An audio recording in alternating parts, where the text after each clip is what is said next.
Always a joy to have you on. I am Pius Kojo Baka. Let's now settle for the details. Finance Minister Ken Ofori-Atta has requested for an emergency meeting with independent power producers over their decision to cut power supply to the national grid by July 1. Government is said to owe these producers $2 billion as of May this year, but the IPPs are demanding a settlement of about 30% of the debt by the end of the month before continuing operations. There is more in the following report.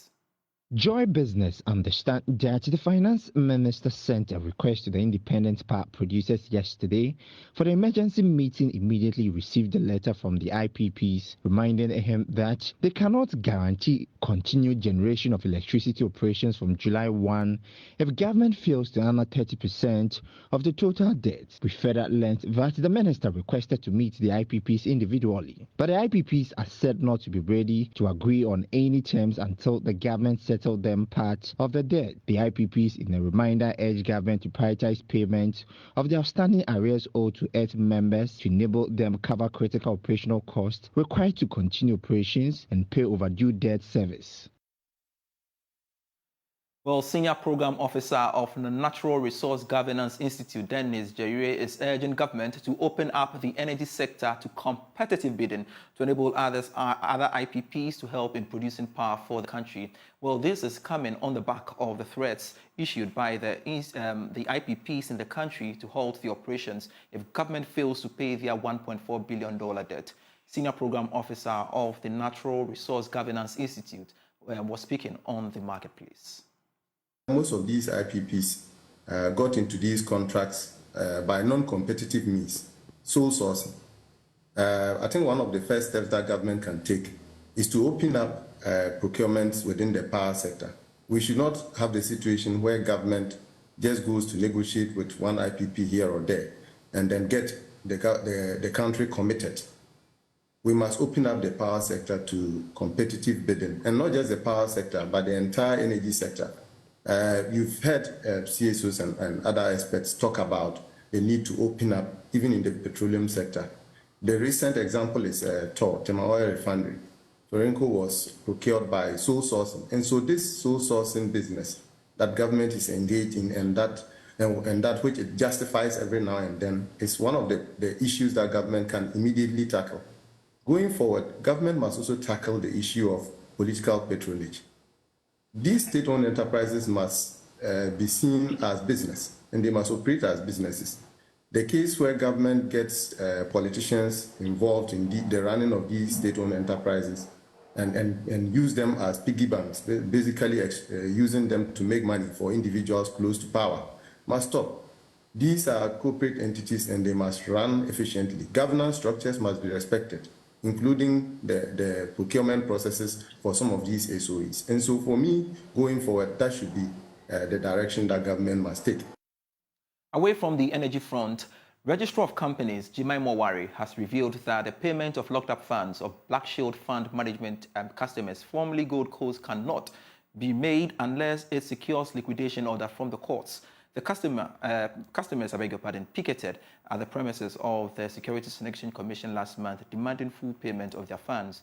But speaking on PM Express Business Edition, Ms. Mawari said all is being done to ensure that customers receive all their funds. With Black Shield, the only issue is it is still in court.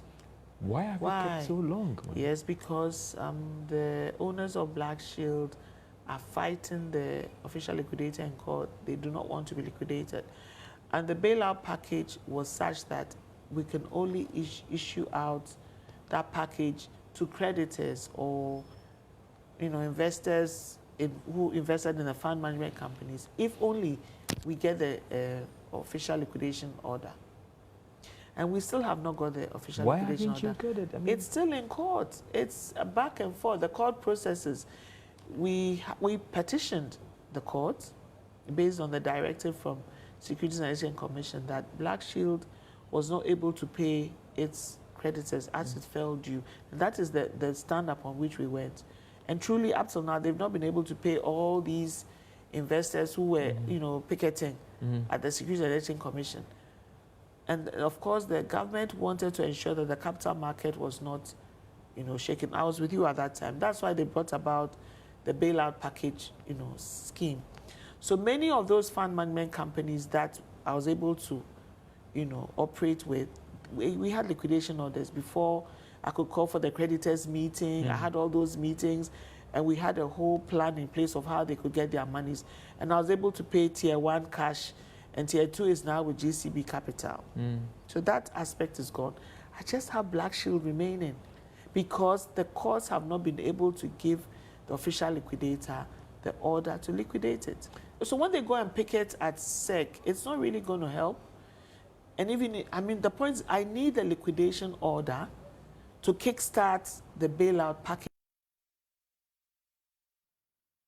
Now, you can complete your business registration with issued certificate within an hour from the next quarter of next year.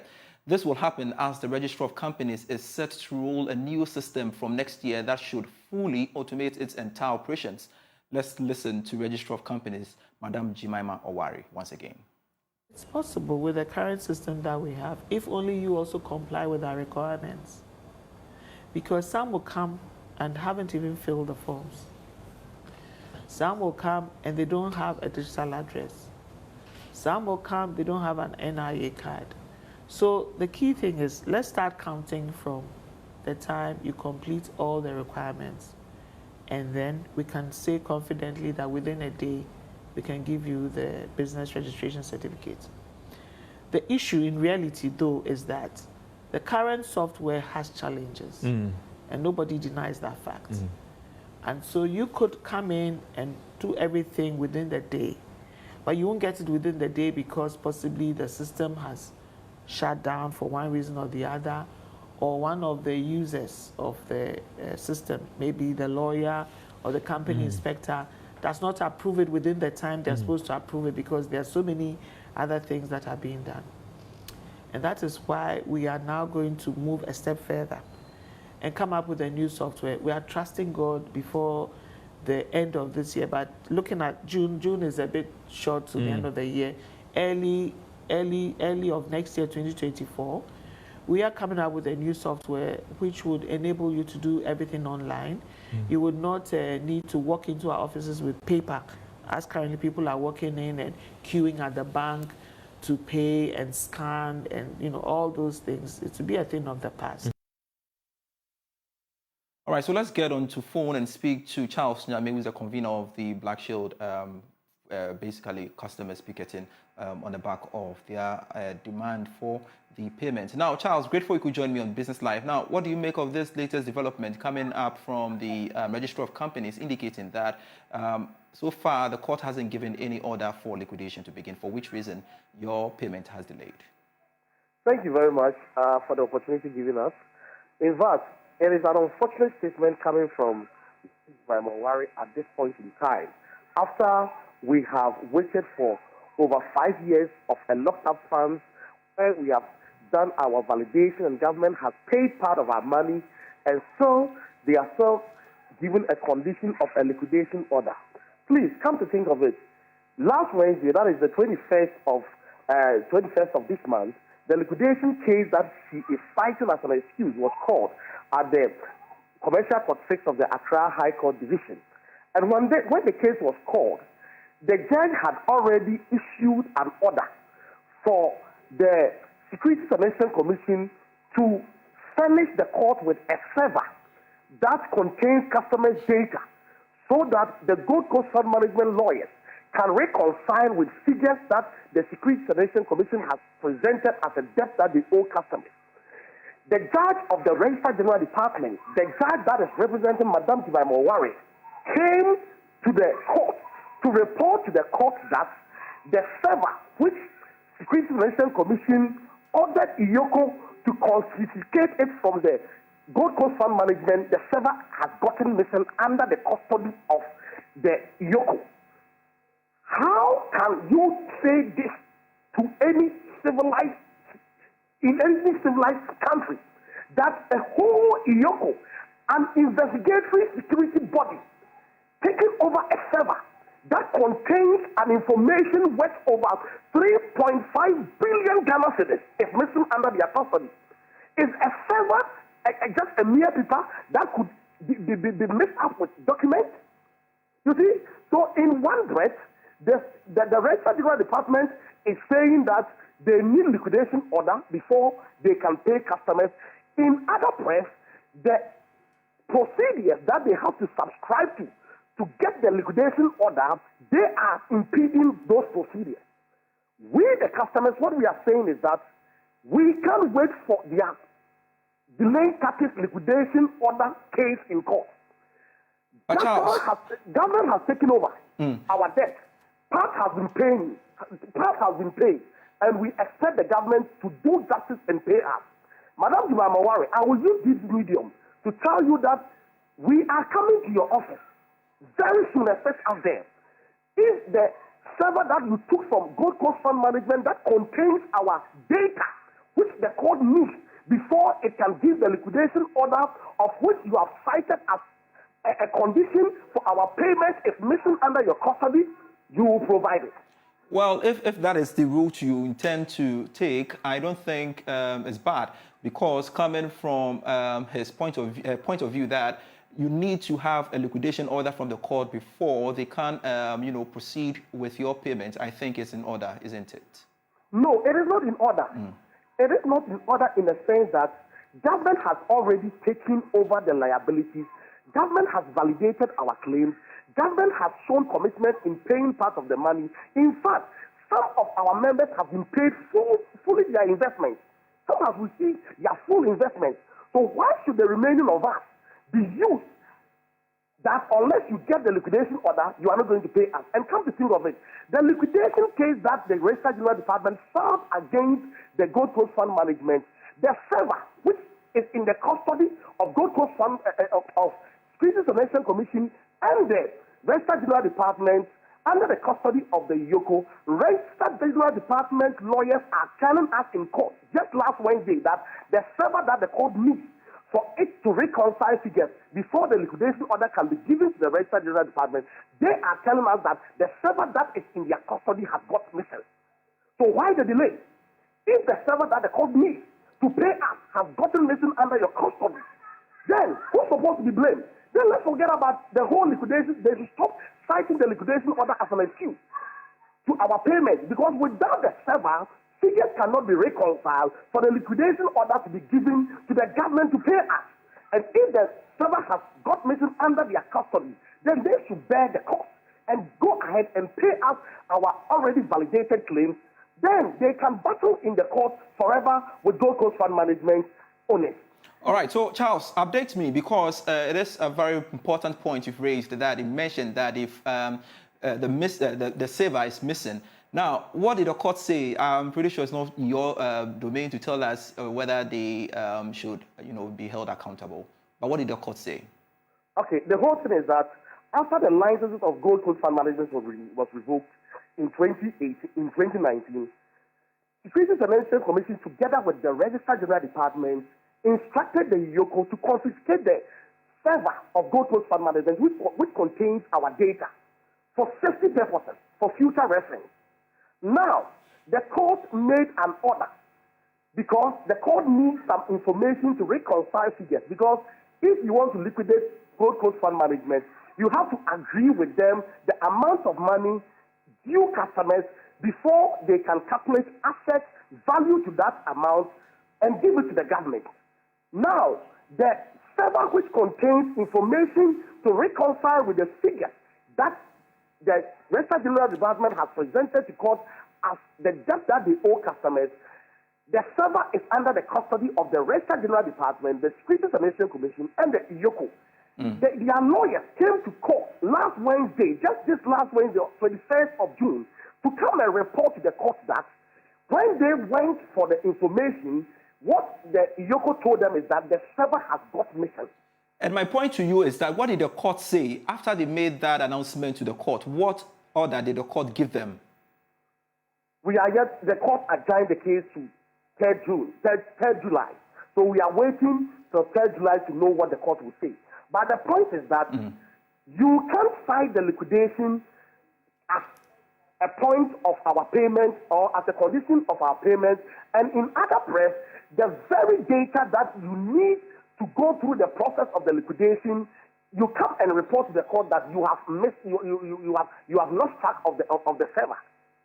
Right. I think Iyoko must be called to accountable because as institution as Iyoko, a server with a content value of over 3.5 billion can not just get missing. It is 5 years now. Customers, over 800 customers, pensioners among the customers have died and gone. And it seems that the government is being so insensitive to the point that he doesn't care about the lives of these people. All right, Charles. These are the money. I think your point is well made. Your point is well made. So we shall follow up on that court proceedings subsequently, and of course update our viewers on that. Pleasure you could join me on Business Live. Charles Nyami is the convener of the Good Coast Fund Management, speaking to us there. You're still watching Business Live here on the Joy News channel. We have more for you after this break. Hello, welcome back. Zambia has struck a deal to restructure $6.3 billion in debt owed to other governments, including China, making a long-awaited breakthrough for indebted nations around the world that have faced lengthy negotiations with creditors. A statement from the IMF said, quote, "This agreement paves the way for the completion of the first review of Zambia's 3-year extended credit facility agreement," end of quote. Now, economist Professor Lord Mensah believes the development is good news for Ghana as it could speed up Ghana's negotiations with its external creditors. He explains more. The sluggishness of the process, may come as a result of, two different things. It could be, the kind of debt that, Zambia had as a mix. It could also be that looking at the African terrain, the default of sovereign debt was not that rampant, or maybe this is the first time, and as a result of that, some framework and some mechanisms need to be developed, to establish how, Africans' debt defaults are dealt with. So effectively, it could be either way that caused, the delay. But it is a good news, for China, and it's also a good news for Ghana because a framework has been established, and once you have that kind of creditor issue for particular, debt default. From where I sit, this is going to speed up, Ghana's, negotiations when it comes to our external debt. Look at the prospects of the country and ability of the country to pay for whatever extended debt that we propose to them. And so, if your debt is about 7 years and we're extending it to 14 years, obviously you should be able to ascertain or determine whether the country will be able to pay, your debt sustainably for the 14 years. Of course, you are extending from relatively short term to long term. So you have to look at the debt service capacity of the country, and that will determine whether they'll be able to pay or not. So effectively, those are the things, a typical investor who has his investment getting into default will be looking out for. If you look at the debt competition, China hold up as a single, bilateral, all the, European debts, together. That is the Paris Club debt. So definitely China is a force, reckon. Now, President of the Ghana Cooperative Pharmacists Credit Union Limited, Richard Otre-Ichampong, has indicated that, contrary to the losses faced by many institutions and organizations in the last year due to the economic crisis, the credit union recorded a marginal growth in assets. According to him, this was as a result of some innovative strategies adopted in the course of the operations. He was speaking at the 36th Annual General Meeting of the credit union. The Ghana Cooperative Pharmacists Credit Union recorded a 12.17% increase in its assets in the past year. At the union's annual general meeting, President of the credit union, Richard Otre-Ichampong, said adopting certain innovations and strategies helped the union to increase its assets even during the economic crisis. Most of the financial indicators, on the contrary, was very, very positive. We grew in asset size. We grew in our net surplus in the year under review, a year that most people thought 2022 was tough.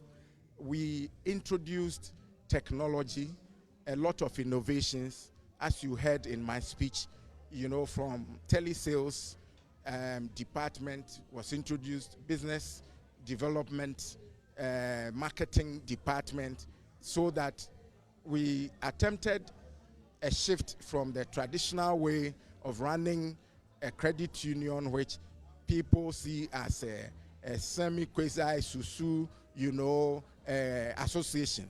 Chief Executive of Daylex Finance, Kenneth Thompson, urged the members of the union to do critical risk assessment when investing their money. How do you create wealth in these turbulent times? At Daylex Finance, we say reality, there are 3 Fs. You can fake it, you can face it, there's another F. You decide. Know the difference between companies that are regulated by the Bank of Ghana and the companies that are regulated by SEC. SEC is the Securities and Exchange Commission. So companies regulated by the Bank of Ghana can say, okay, I'll give you 10% per annum on your investment, say. Companies regulated by SEC are not able to do so.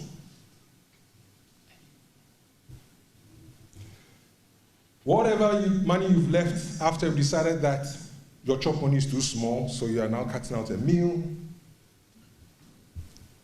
and it's not that your wife is sitting on the money, save. Save, save, save. For a few reasons, actually. Asset prices are falling. They will fall. Nobody has money. So if you are as fortunate as my young friend here, you know, the president is my good friend of mine, then you can buy assets for the cheap. The members were urged to improve on their saving culture to help grow the finances of the union. Now, the Minister for Food and Agriculture, Dr. Bryony Champon, is projecting an increase in soya production to 1 million metric tons by 2027. This, he believes, will make Ghana a global producer of soybean. Speaking at the launch of a food and agricultural organization project to support the soybean development in Ghana, Dr. Champon said Ghana is poised to develop the soybean industry. There is a growing market for soybean in Ghana, with an increase in domestic demand consistently exceeding domestic supply. Data gathered by the Ministry of Food and Agriculture indicates that there has been a tremendous increase in the export of soya from Ghana. The competition for the crop as an export product is creating shortage of the commodity for use by the livestock, aquaculture and poultry industries, and has resulted in price hikes and its unavailability. The Food and Agriculture Organization and the Japanese government, under the auspices of the Ministry of Food and Agriculture, has thus launched a project to support soybean production dubbed Support to Soybean Development Program in Ghana. Speaking at the launch, Agric Minister Dr. Bryony Champon said Ghana will be a leading soybean producer by 2030.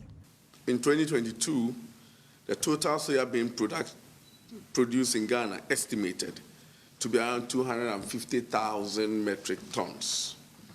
We intend to increase this number by 2027 to 1 million metric tons.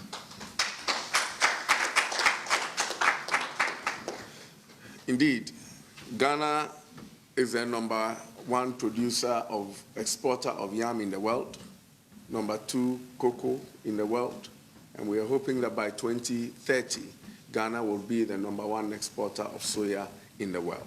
FAO representative to Ghana, Yerdi Yesmi, explained that the project is critical to ensuring food security and nutritional security following the impact of global crisis on the soya value chain. With a lot of crises that the world is facing at the moment, like the war between Ukraine and Russia, the climate crisis, the crisis of import because of various reasons, it is important for Ghana to be self-sufficient in many aspects, including in soybeans. That is a very critical commodity in Ghana. So one thing that I wanted to mention is that Ghana has all the capacity to produce soybeans in a sustainable way for the populations, to ensure food security and nutritional security of the population, and at the same time to also consider export in the long run. Japan ambassador to Ghana, Mokizuki Hisanubu, stated that the support to soybean development program in Ghana project is an indication of Japan's continuous support for Ghana and agriculture. From the perspective of the government of Japan, this project particularly has two important aspects. Firstly, this project exemplifies Japan's continuous effort to support agriculture in Ghana. The government of Japan considers agriculture as one of the primary areas for its support to. Thanks so much for watching Prime Business Live with me, Pius Kojo Baka. Do have a lovely weekend.